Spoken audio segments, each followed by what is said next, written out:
ભલે ભલે તો પિયાનો કઈ વાંધો ઓમ શ્રી જય હંસ નિર્વાણ. ઓમ શ્રી જય હંસ નિર્વાણ. ઓમ શ્રી જય હંસ નિર્વાણ.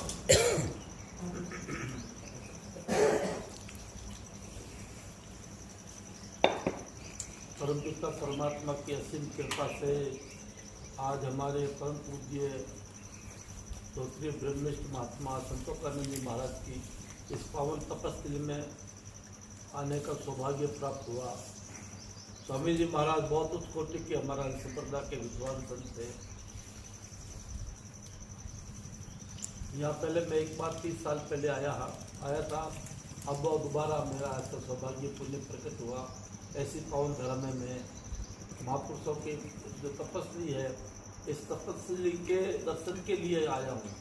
मैं कोई वही प्रवचन करने नहीं आया, ठीक है। यह स्वामी जी के चरण मंडे हैं और आप जैसे जिज्ञासु हंस पुरुष यहाँ विराजते हैं, तो मैं तो इस भूमि को नमन करने आया हूँ और स्वामी जी को नमन करने आया हूँ। हंस परिवार की जो हेली जो है, हेली जान करो तुम ताश की, है ना, उसकी जान करो। किसकी जान करनी है? जिसके लिए मानव तन मिला है। मानव तन मिला है तुमको मोक्ष पाने के लिए, नहीं स्वर्ग जाने के लिए और नहीं नरक जाने के लिए। एक होता अवान्तर वाक्य, एक होता महावाक्य। अवान्तर वाक्य जो है वो परोक्ष ज्ञान करवाता है और महावाक्य जो है वो अप्रोक्ष ज्ञान करवाता है। तो यहाँ जान करो तुम ताश की, उसकी ओर इशारा कर रहे हैं। उस दृढ़ ब्रह्म ज्ञान की जान करो। ओम श्री जय उस स्वरूप की ओर इंगित कर रहे हैं। हेली नाम जो शुद्ध सत्वगुण वृत्ति है, जो भाग त्याग लक्षणा वृत्ति है, उस वृत्ति की ओर जो है अपने स्वरूप में जो है आरूढ़ करो। ब्रह्माकार वृत्ति से रहो। जो है जगतवार में जो है प्रपंच में वृत्ति को रखोगे तो उसमें कुछ पड़ेगा मिलेगा। इसलिए बापू साहब फरमा रहे हैं, हेली जान करो तुम ताश की जान, यानी उस चीज का पता लगाओ। उस चेतन स्वरूप आत्म तत्व की जो आप जो है ब्रह्मविद्या महापुरुषों के शरण में जाओगे तो उस ब्रह्म विद्या का पान कर पाओगे, नहीं तो शब्द में तो प्रश्न उत्तर किया ही है। मेन लक्ष्य स्वामी जी का कहना का है कि जब जानत है निज रूपी को तब जीवन मुक्त समय पी को। विचार चंद्रोदय, जब जानत है निज रूपी को तब जीवन मुक्त समय पी को। ब्रह्मंग निवृत्ति संदेह को सूक्ष्म होत यही को। विद्वान तजे सदेह को तब पात मुक्त हृदय को। और जिन आत्म रूप पयोध भले तिस्त्रे कर्म मिटे सकले तम आवर्त्य आसे संचित ले निज बोध पाओ सारो जले। जब तक हमको अपने स्वरूप का बोध नहीं हो जाता, वो बोध कैसे होगा? महापुरुषों के सानिध्य में रह करके, जो जिन्होंने अनुभूति की है अपने स्वरूप की, जिन्होंने स्वरूप की अनुभूति की है, वही अपने स्वरूप की अनुभूति करवा सकता है, अन्यथा हर कोई नहीं करवा सकता। तो आप जो है भाग्यशाली है, कैसे संतोषानंद जी महाराज के सानिध्य में आप रहे, उनका अमृतमय वचनों का आपने लाभ लिया, तो उससे अधिक और क्या हो सकता है। जंतु जान ले के अर्थ को, सकल चेत समनत को, मुक्ति कौन है हेतुताई को, जनक बीज को कौन भाई को। हे भाई, तुम जानने लायक वस्तु को जान लो, और जितना भी हम जान रहे हैं वो तो सब गौण है। जितना हम जान रहे हैं वो सब गौण है। मेन लक्ष्य हमारा क्या है तू कौन, कहां से आई, जिनकी खबर करो री, अपने रूप की खबर किया बिन फिर 84 करो री, हो रही अब तेरो दाव लगो री। अब हमको ऐसा मौका मिला है। बड़े भाग मानो तन पावा, मानसकार लिखते हैं, बड़े भाग मानुष तन पावा, सुर दुर्लभ सब ग्रंथ ही गावा। तो क्या है मानुष तन? साधन धाम मोक्ष के द्वारा। ये मोक्ष का साक्षात साधन है।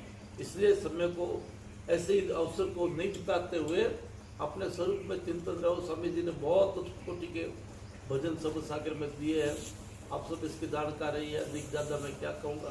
सदगुरु जी से भेंट मेरे कर दिया पल में निहाल।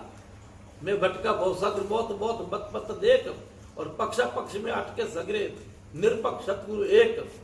सदगुरु से भेंट मेरे सांख्य नायक योगी दे के 4 वाक बुद्ध जैन, कर्मी काल सब कोष पंच में लटक रहे दिन रहन।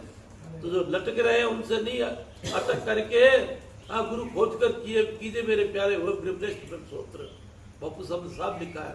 तो ऐसे सूत्रीय ब्रह्मनिष्ठ महापुरुषों की शरण में रह करके उनके बताए हुए रास्ते पर चल करके अपने आत्मा की अनुभूति कर लो। ये समय बड़ा दुर्लभ मिला भाई, बार बार मिलने का नहीं है। देखो हम लोग इतनी दूर से आए, जोधपुर से यहाँ आए, यहाँ रोटला तो वही मिल जाता, पर यहाँ जब में भूमि जो तपोभूमि है, तपस्वी है, तो ऊर्जा लेने के लिए आए हैं और कुछ लेने के लिए नहीं आए हैं, ऊर्जा लेने के लिए आए हैं। महात्माओं के यहाँ जहाँ संत टिकते हैं ना, वो भूमि तपोभूमि हो जाती है। जितने भी तीर्थ है आपके, सब महापुरुषों ने बैठ के तप किया है, तो तप के प्रभाव से ये तपोभूमि हो गई है। इसलिए खूब जो है अपने जो गुरु महाराज के बताए हुए रास्ते के ऊपर उसका अवलोकन करते हुए खूब आनंद करो, खूब भजन करो। वो तो चलेगा ही चलेगा, वो तो चलेगा ही चलेगा। क्या परमा अभी जस्ट जो है क्रियामान को सुधार लो, इसको बना लो, तो हमारा जीवन सफल हो जाएगा। या नहीं तो वही फिर दोबारा जो पुनरपि जन्म पुनरपि मरणम पुनरपि जन्मे जठरे सैनम, इस संसारे कल दुस्तारे तार बोरा रे पाइबम भज गोविंदम भज गोविंदम गोविंदम भज मूड मते। तो यह अवसर हमारा हाथ से नहीं जावे। और इस अवसर को समय को देखते हुए ब्रह्मिदा शराब पी के वह में दीवाना उपजा को खा के अलमस्तु आमस्ताना। बापू साहब ने लिखा, मद पिया में ऐसा पाक भाई रहा ब्रह्मानंद ढाप भाई। मद पिया में ऐसा ज्ञान अमृत का पान करके या अपने स्वरूपाकार वृत्ति ब्रह्माकार वृत्ति बनाते हुए ऐसे ध्यान में एकदम आरूढ़ हो जाओ। ऐसे साधन संपन्न होकर के विवेक वरा खट सत्य मुमुक्षा सर्वन मन निज संतों तत्व का शोधन यम नियम आसन प्रत्याहार प्रणाम धारणा ध्यान समाधि साधन संपन्न होकर के महापुरुषों के चरण में जियो। बगैर साधन संपन्न हुए ज्ञान होगा नहीं, और ज्ञान हो गया तो फिर जन्म न मरना रहेगा नहीं, है ना। जब सच्चिदानंद स्वरूप में ये सदगुरु के मुख से पहचानियो जागृत सफल सुसुप्त आदि तीनों निकाले मैं प्रमाणियो। जागृत आदि लेवल तीनों ये सब व्यतिरेक अन्य है, और मैं जो है मैं व्यतिरेक सुख पे हूँ, एक रस हूँ, सदा एक रस। जागृत में, सपन में, सुसुप्त में, बाल में, जवान में, युवा में, वृद्ध में, हर वक्त जो है मैं आत्मा सत्य हूँ, चित्त हूँ, आनंद हूँ, अजर हूँ, अमर हूँ, जैसा जिज्ञासु बोलते हैं। आप सबने पढ़ा ही है। हर वक्त अपने स्वयं का चिंतन करते रहो, हर वक्त ब्रह्मधाम का हम वासी जाने काल कर्म की फांसी, ये बोध हो जाएगा। माता पिता हमको नहीं दया जन्म मरना शरीर का धर्म है। मैं दृष्टा हूँ, ये दर्शी है, ये जड़ है, मैं चेतन हूँ, ये विकारी है, मैं निर्विकारी हूँ। शरीर बदलने वाला परिणामी है, या मैं शरीर को जानने वाला हूँ, ये मेरे को नहीं जानता। वैसे जो है अवस्था तीन को साक्षी आत्मा अन्वय को विचारी अवस्था को व्यतिरिक्त पाइयो। तीन शरीर पांच को तीन अवस्था देश का सुधर आवाज करके अपने स्वरूप में लक्ष्य में आरूढ़ रहो। वाच्यार्थ को त्याग करके लक्ष्यार्थ में, है ना, आरूढ़ रहो, तो आप जान लाओगे। धर्मराज का दफ्तर फाड़ो कैसा मांगे लेखा, सदगुरु छाप लगी स्वरूप पर मिट्टी कर्म की रेखा। संता में अदृष्ट का रासवासी और परमहंस के धाम की शोभा कहीं न जाए। शुद्ध सवागण रमरी आटो पौर सदाए, बिना मूल एक वृक्ष नहीं जाके धूप न छाए। और पात पात अमृत धरे पिए जाने बताए। तो आप तो सब पात पात में जो अमृत धर रहा है, कैसा क्या है, सबका रसासन ले चुके हैं और ले रहे हैं। इसके लिए आपको बहुत बहुत बहुत धन्यवाद। इतना क्या करके मैं अपनी वाणी को विराम दूंगा और बापू से सुनूंगा कुछ। बापू क्या पता पढ़ाते हैं, इसलिए बापू भी इसमें हमको थोड़ा अपने अमृत में वाणी का लाभ लेगा। ओम सहन भवतु सहन भुनक्तु सवीर्यम करवावहै तेजस्विनाधितमस्तु मां विद्विषावहै। ओम शांति शांति शांति। महर्षि हंस भगवान की जय। पूज्य बापू संतोषानंद जी महाराज की जय। हंस वंश की जय। ओम शरीरयस निर्वाण, ओम शरीरयस निर्वाण, निरंजनम नित्यम निर्विकारं निर्गुण तस्मै श्री हंसनिर्वाणाय नमः। ज्ञान स्वरूप कुटस्थ कल्याण पाप के दर्शन तस्मै हंसनिर्वाणाय नमः। अखंडादि भेदादि शून्यम भेदा रहितम असंगम माया विद्याबल गुरुगम तस्मै हंसनिर्वाणाय नमः। अव्यागतम सुख दुख विरागी वदन्ति श्रुति सेवकम तस्मै हंसनिर्वाणाय नमः। गुरु ब्रह्मा गुरु विष्णु गुरुदेव महेश्वर गुरु साक्षात श्री ब्रह्म तस्मै श्री हंसनिर्वाणाय नमः। આ બાપુના વિચારોને લઈને આ બાપુ આપણે અહીંયા આવ્યા તે રોજપુરથી કેટલા હજારો ભાઈ આખું ગામ છે રોજપુર રાજસ્થાન આવ્યું. અહીંયા 900 કિલોમીટર છે.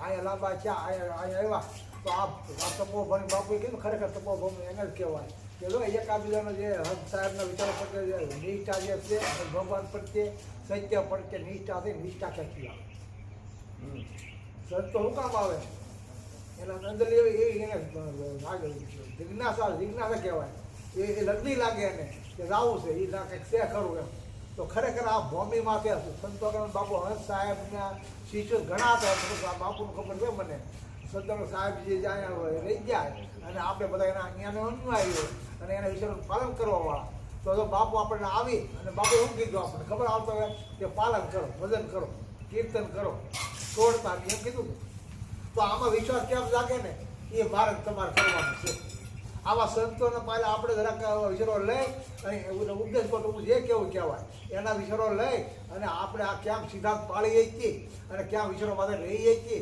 અને આ સ્વામીજીના જે વિચારો જે છે ક્યાં જળવાય અને આપણા મળે આ બધું બીજા વિચારો કેમ અણસરતા બીજા વિચારો એટલે અણસરતા કેમ આગી જાય અને જો ભારત એમ કહું દેતવાદ કેમ નીકળે ને એ પ્રયત્ન કરો સંતો અહીંયા આવી બીજું કાંઈ નહીં આપતા ભાઈ તમને એમ કે તું કોણ થી ખોજ કર હું તો ભૂલા પડી ગયા તો સંતો ઈશ્વરી અવતારો આવે બ્રહ્મ નિષ્ઠ બ્રહ્મ સોતરાની એમ કે ભાઈ ઉતરા નામ આપો ખોજ કર તો મને તમને હજ સાહેબે સંતો સાહેબને ઉપદેશ આપણને એને આપણને આપ્યો અને મારે તમારે ખોજ કરવાની તો સંતોને હું તમે ઓળખી કે આ બાપુને હું કોન્ટેક્ટ ફોનમાં મારા સાથે ઓળખો ને બાપુને જોઈએ નતો કે 3 વર્ષ પહેલાં આવ્યો હતો પણ બાપુએ મને ફોનમાં મને કીધું ને ત્યાંથી મને એવો ભાવ હતો કે બાપુ એક કરોડ મારે ત્યાં આવે એક કરોડ મારા એક કરોડ આવે એવો મને અંદર એવી સાહ નથી હવે બાપુ એમ કે અંતર લખાતી એમ કહેતા કાંઈ વાંધો નહીં હવે તો આ દિવસ કેવો સારો કાલ કોઈ હસ નિર્વાણી સાધુ આવી મને કોઈ હઈ ને કોઈ બાપુ ભાવ જે કાંઈ કોને એના લીધે મોજાતા નહીં આ હસ સાહેબના વિચાર તમે જાળવી રહ્યા કે મને પાવર આવ્યો કાંઈ કેવું તમારે અને સંતો એમાં રાજી થાય ભાઈ સંતો કાંઈ આમ મંદિર બનાવો મૂર્તિ ઊભી કરો સમાજ છોકરો એમાં રાજી ન થાય સ્વામીના વિચારો કેમ આગળ જાય માણસો પણ અંધશ્રદ્ધા કેમ જાય અને નામ સમરણ કેમ કરે આપણામાં કૂટ એવું બરોબર 3 વસ્તુ નામ આવે હું તમને છે ને અહંકારમાં આવી ગયા કામ ક્રોધ લોભ ને મોહ ને માયા ને બધા સવિકારો એમાં આવી ગયેલા છે તો આમાં કેમ આપણે ભૂલ તો થાય ને સંતો મને તમને શીખવાડે સંતોના ભજન દ્વારા એની વાણી દ્વારા એને સેવા દ્વારા એના કીર્તન દ્વારા આ ભૂખ આવે છે એટલે બાપે તો સદગુરુ વચન મારે હાસુ નાણું જ્યાં જોવે ના ખર્ચી જાણું જ્યાં વાપરવાનું છે જો બાપુ આવ્યો ને મારે ખરેખર સ્વાગત કરવું મને હાલી પણ નથી હાલી તો કરે ને બરાબર ને આપણે આ છોકરાનું સ્વાગત કરવું ઘરે આપણો તો બાપુ તો જ્યાં જોવે ના એને ખરસ વાપરવું પછી હું શીલ દયાની શમશેરને વખાણું શીલ કેવું વસ્તુ છે કે જેમ ઓલા બોર્ડવાળા બને ને શીલ પછી ના કાંઈ ન થાય તો હલે ભલે નહીં બરાબર આ શીલ દયાની શમશેરને વખાણું તો આપણામાં શું છે કામ ને ક્રોધ ને લોભ ના મૃત્યુ જાગૃત થાય કામ ક્રોધ ને કાપી જાણું આ મને તમને સંતો અહીંયા આવી અને આવા હારા છેલ્લા સોચતા કીર્તન દ્વારા ભજન દ્વારા મને તમને જાગૃતિ અપાવે છે બરાબર પછી એક વસને સત ને અસત સમજાણું અને સત ને અસત થી આ જગત બંધાણું આ બે વસ્તુ જગત બને એકલા સત્યથી નો આવે એકલા અસત્યથી નો આવે તો મને તમને ઈશ્વરી અવતારે કીધું ભાઈ છે તમે આનું પાલન કરો પછી આજ તો સાહેબ શું કીધું આ સમજાય આને સત્ય કરે અસત્ય રાત અને દિવસ રાત અને દિવસ બરાબર તો મેં કીધું તો હશે ને કોઈ અરુષિ આવશે અરુષિ તો ઇન્દ્રિય મારે અરુષિ આવશે નિશ્ચયો માલી અરુષિ આવશે બરોબર તો ભાઈ વૈરાગ રાખે દુઃખ ભાગી જાય ભાગી આગું જાય તો બરાબર જો વિચારો રાખશે ને વૈરાગ તો આ કલર ને બદલાવો આ કલર બહુ સારા છે પણ આને બદલાવો એ તો આ પેન ગોળા ખાવ તો ગળો લાગીને ગોળા પર કરો તો ગળો લાગે બરાબર તો પછી વૈરાગ રાખે દુઃખ ભાગ્યું તો જીવનમાં સંતોષ આવતો હોય મારા ભાઈ સંતોષ આવે પછી આ મન ધરાણું જીવનમાં હજુ કરવા છતાં જો શાંતિ ન થતી હોય અને એલા એ બ્રહ્મ નિષ્ઠ બ્રહ્મ શ્રોત્રી સદગુરુ મળ્યા અને જો કોઈ આનંદ ન હતો મારો ભાઈ હું તો ભાંગલા કહેવાય હે ભાઈ અડધા તમે માનો ન માનો આમાં કોઈ વિશ્વાસ ન આવે અડધું ભૂખ્યા હતા હો અડધા ભૂખ્યા મને તમને સમજાય હું તો કોઈ હેઠો ને બે તો કોથળામાં રહેતા હા જો અને મેં એને 14 વર્ષ સુધી મેં એની કાંડી ધોઈ અને મેં રૂપે બંધ જમાડી અને મને કીધું મને કે ગમે એના સામનો તો કરવો જ પડશે. આ જગત છે ને કોઈ જે હરકું ને આવેલું એક વિશાળના જો રાતે 2 બાપુ હતા એ અલગ વિશાળના જો આ હસની સાવધાન આ અલગ વિશાળના પમ દેવા તો બુધેલા એ બાપુના વિચારો અલગ આમ અલગ અલગ થઈને આવ્યું વાક્યનો એક વાપો એ રાખજો પણ તમે હાવ એમ નહીં કરતા દરિયો એક જ હોય એક જ દરિયો નથી જાતી પણ અલગ અલગ ગામ એમ બધા કેળા અલગ અલગ હોય બાકી લક્ષ્ય એક જ પરમાય કરતા હરતા પરમાત્મા છે એક જ સદગુરુ. આ સંતો આવે અને મને તમને શીખવાડ્યું અત્યારે દાસ સંતોને વસન ધન નાણું આમાં હસ બાપુ સહી કરી હસ નિર્વાણનું પૂરું છે પરમાણુ એટલે તમારો તો આમાં કાંઈ વિચાર હોય તો અપનાવી દો કોણ પડે. અને સાધુ તો એટલું જ કહેવામાં આવે કે ભાઈ કહેવાનું નહીં કહેણી નહીં કહેણીમાં આવવું જોઈએ. હવે હું અહીંયા લોકો મૂર્તિ મંદિર બેહાડી દઉં એમ ભાઈ અને પછી હું એમ કહું ઓમ સરી એમાં કાંઈ ન મળે ભાઈ ભીખાડી એવું આ થઈ સંતોની નથી વાળું સંતોને આ મૂકો તો વાળું એને મોઢવા કરો વાળું નથી એને શિરણ માટે ક્યાં અમને શરીર ભલા પડી જાય. એટલે બાપે કીધું કે છે ને શિવ ગારામાં નીપડે જળમાં કરે નિવાસ સંતો મોતી હાસા પાકે આખો મરજીવાના કામ બધાના ભિખારીના કામ અમારે નથી મારા ભાઈ. જો સીધા પાડવો હોય તો ભાઈ રોવું તો પડશે જ રોવાઈ જાય આમાં આંગોડા પડી જાય બરાબર. ઓલો આમ કે કઈ પ્રકારના આશ્રમ કે કઈ માણસો આવે પણ નહીં ડગવાનું નહીં ખોટું નથી કરવાનું. જે હસ સાહેબે જે સંતોકર સાહેબને કીધું ને જે મહાવાય કે ઈ મને તમને સમજાય હું કેમ બીવું મારે તમારે અરે રાતનો કોકા મારી નાખે ભરી જવાનું છે ખોટા માર નથી પાડવાની. અને જો આ સીધા રાખજો કોઈ ભલે ભાઈ તમને આવડ તો આવશે પણ વિજય તમારો થાય એમ મને સત્યોગર બાપુ કહેતા કે દીકરા મારા બીતો નહીં એમ મારે આવડે ને તારે પણ આવશે પણ તું બીતો નહીં હિંમત નહીં હારતો અને ભાઈ હું હિંમત હારે એની શરીર પડી જાય તાલે ખોટામાં નહીં હા પાડું અને બાવો છો તમારા ગામનો છો ભલે ભીખો રેજો અડધો પણ ખોટા મારા આવડને પાડો ને મારા જે થવું થાય. અને આ જ્યારે સમય આવશે ને તેથી હું તમને કહે કે ભાઈ તમે એટલા સમય સેવા કરી મારા ભાઈઓ તમારા મન નહીં ડગવાનું મેન કારણ છે કે તમે સંતોકર સાહેબમાં વિશ્વાસ કર્યો તમને આવડ નહીં નડે બરાબર ને. તો લાંબુ તો હું બોલી એક બાપુ બેઠા મારા બાપુને સાંભળવાના પણ બાપુ મને કીધું પણ ઓમ સરી જય નિર્વાણ ઓમ સરી જય